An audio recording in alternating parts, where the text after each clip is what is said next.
बहुत समय पहले की बात है कि एक गांव से थोड़ा सा दूर जाकर एक सुनसान जगह पर एक घर था। गांव वाले बताया करते थे कि उस घर पर एक चुड़ैल का साया है।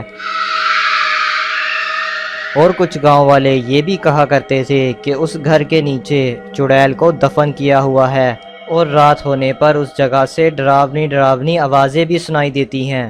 फिर एक दिन चमन उस मकान को ख़रीद लेता है। उसकी नई नई शादी हुई होती है। इस गांव में वो पहली बार आया होता है, इसलिए उसे पता नहीं होता कि जिस घर को वो ख़रीद रहा है उस घर पर तो चुड़ैल का साया है। और मालिक मकान भी कम कीमत पर उस मकान को बेच देता है, क्योंकि कई सालों से उसका मकान नहीं बिक रहा होता। फिर जब रात को वो दोनों सो रहे होते हैं तो उस घर के आंगन में से डरावनी डरावनी आवाज़ें आने लगती हैं।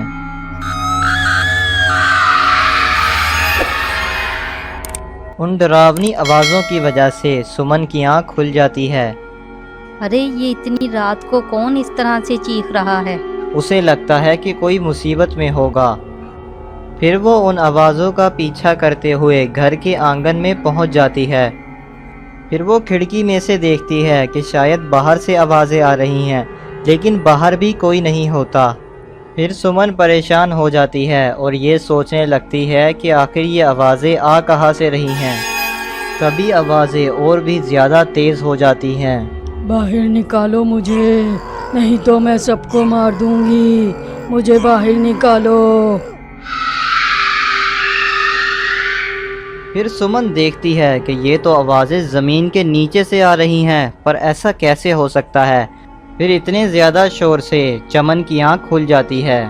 फिर चमन आके सुमन से पूछता है कि ये इतनी डरावनी आवाज़ें कहाँ से आ रही हैं और कौन इतनी रात को ज़ोर ज़ोर से चिल्ला रहा है। जिस पर सुमन उसे कहती है कि ये आवाज़ें तो ज़मीन के नीचे से आ रही हैं।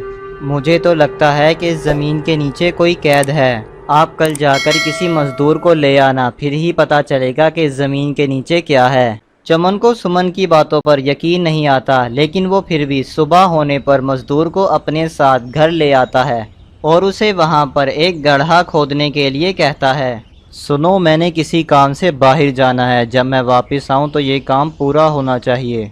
ये कहकर चमन वहाँ से चला जाता है और वो मज़दूर वहाँ पर गड्ढा खोदना शुरू कर देता है।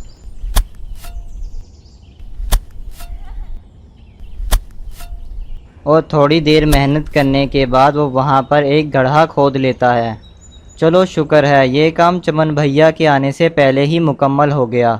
वो ये सोच ही रहा होता है कि तभी उस घड़े में से एक खौफनाक चुड़ैल निकलती है। कन्हैया चुड़ैल को देखकर बहुत ज़्यादा डर जाता है। आखिरकार मैं इस कैद से आज़ाद हो गई हूँ। अब मैं किसी को नहीं छोड़ूंगी। फिर वह चुड़ैल कन्हैया की ओर बढ़ती है और उसे अपने साथ गड्ढे के अंदर खींचने लगती है। अरे बाप रे, ये चुड़ैल कहाँ से आ गई? अरे कोई मेरी मदद करो। अरे ये आज मैं किस मुसीबत में फंस गया, ये चुड़ैल तो मुझे खा जाएगी। अरे कोई तो मेरी मदद करो, कोई तो बचाओ मुझे। फिर कन्हैया जोर जोर से चिल्लाने लगता है।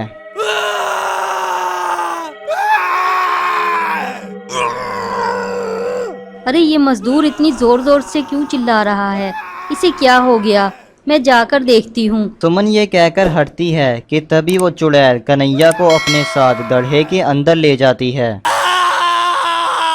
फिर सुमन तेजी से घर के आंगन में जाती है, लेकिन वहाँ पर कन्हैया होता ही नहीं है, सिर्फ उसका कुल्हाड़ा पड़ा होता है।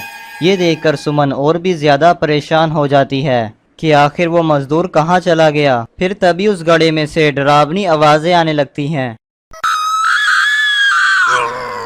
इतने में ही चमन का दोस्त राजू उससे मिलने के लिए उसके घर आता है। डरावनी आवाज़ें सुनकर वो बहुत ज़्यादा डर जाता है और तेज़ी से खिड़की में जाकर देखने लगता है।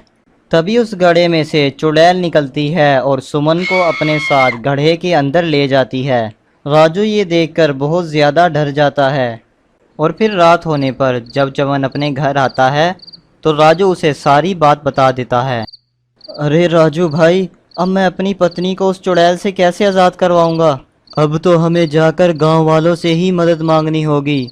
फिर वो दोनों गांव वालों से मदद मांगने के लिए जाते हैं। वहां पर पहले से ही कुछ गांव वाले आपस में बातें कर रहे होते हैं। चमन जाकर उन्हें सारी बातें बता देता है। अरे भाई, ये तुम क्या कह रहे हो? वो तो चुड़ैल है, वो हम सबको मार देगी। तुम्हें घर खरीदने से पहले हमसे पूछना तो चाहिए था। जिस पर चमन गांव वालों से कहता है कि वो चुड़ैल आज़ाद हो चुकी है। अगर हमने जल्द कुछ ना किया तो वो खुराक की तलाश में गांव आ जाएगी। ये बात सुनकर गांव वाले चमन की मदद करने के लिए तैयार हो जाते हैं। फिर वो गांव वाले हाथों में मशाले लिए चमन के घर की ओर चल देते हैं। घर के आंगन में पहुंचने के बाद चमन का दोस्त कहता है कि यही वो गड्ढा है जिसके अंदर हमने जाना है। गड्ढे के अंदर पहुंचने के बाद उन्हें वहां पर दो रास्ते दिखते हैं। एक रास्ता दाईं तरफ और एक रास्ता बाईं तरफ जा रहा होता है। किसी को कुछ समझ में नहीं आता कि कौन से रास्ते पर उन्होंने जाना है। फिर पप्पू कहता है कि जब चुड़ैल को दफन किया था तो मैं छोटा था, मुझे ठीक से याद नहीं, लेकिन शायद हमें बाईं तरफ जाना चाहिए, क्योंकि अगर उस चुड़ैल की लाश मिल जाती है तो हम उसे जलाकर राख कर देंगे और चुड़ैल भी ख़त्म हो जाएगी। लेकिन चमन कहता है कि मैं दाईं तरफ जाऊंगा। ये सुनकर वो दोनों परेशान हो जाते हैं।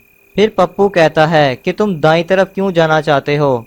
देखो, मैं अपनी पत्नी से बहुत प्यार करता हूँ और मैं उसे अकेला नहीं छोड़ सकता, शायद वो जिंदा हो। तुम लोग बाईं तरफ जाओ, लेकिन मैं दाईं तरफ ही जाऊंगा। फिर पप्पू और राजू बाईं तरफ चल देते हैं और राजू दाईं तरफ जा रहा होता है, पर ये नहीं पता होता कि कौन सा रास्ता चुड़ैल की तरफ जा रहा होता है। फिर थोड़ी देर चलने पर पप्पू और राजू ऐसी जगह पर पहुंचते हैं जहां पर गुफा ख़त्म हो जाती है। फिर पप्पू कहता है कि यही वो जगह है जहां पर चुड़ैल की लाश दफन है। ये तो बहुत सारी जगह है, हम कहां कहां खोदकर चुड़ैल की लाश को ढूंढेंगे। और दूसरी तरफ राजू जिस रास्ते पर पहुंचता है वो रास्ता चुड़ैल का होता है। राजू चुड़ैल को देखकर बहुत ज्यादा डर जाता है। वो देखता है कि चुड़ैल ने उसकी पत्नी और मजदूर को रस्सियों से बांधा होता है। ये देखकर राजू को गुस्सा आ जाता है। ए चुड़ैल, मेरी पत्नी और इस मजदूर को छोड़ दे, नहीं तो मैं तुझे यहीं पर जलाकर राख कर दूंगा। ये सुनकर चुड़ैल जोर जोर से हंसने लगती है। ए मूर्ख इंसान, तू मेरी शक्तियों के बारे में नहीं जानता। ये आग मेरा कुछ नहीं बिगाड़ सकती, इसे तो मैं अभी बुझा दूंगी। ये कहकर चुड़ैल अपना हाथ ऊपर करती है और अपनी जादुई शक्तियों से आग को बुझा देती है। जिस आग के तू भरोसे आया था उसे तो मैंने बुझा दिया है, अब तेरा क्या बनेगा?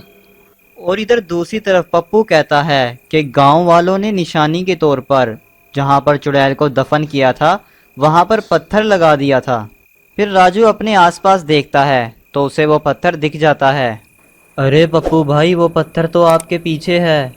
फिर वो दोनों उस पत्थर के पास खुदाई करना शुरू कर देते हैं।